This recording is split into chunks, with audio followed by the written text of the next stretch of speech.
Which of the following is a primary lymphoid organ? So the lymphoid organs are part of your immune system, where we have our B cells and our T cells and different immune response cells where they are formed in the primary section. So the primary organs, they're created, they're formed, and they mature, and then they move into the secondary organs, and this is where the immune response is actually carried out. So you can think of this sort of like the birth of your soldiers and the basic training, and then the secondary is the actual battleground. So looking at the choices, we want to find which organ is a primary structure, meaning one of these structures where the cells are actually created and formed and matured.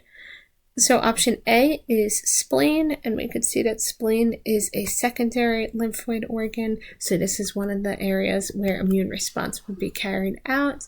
So we can eliminate option A because that's not what we're looking for. Option B is the bone marrow, and we could see that bone marrow is over here as a primary structure.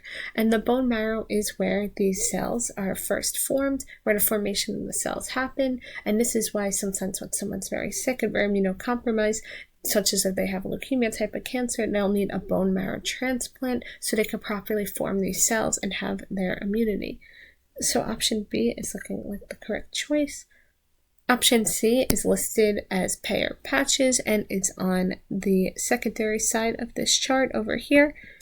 And therefore we can eliminate Peyer's patches because this is something where the immune response would be carried out inside. It is not a primary lymphoid organ. Same with option D, the tonsils. It's a secondary lymphoid organ, which is why if someone is ill, a lot of times their tonsils may be inflamed. You might be palpating their neck and feel enlarged tonsils because there's an immune response happening here to fight off an infection.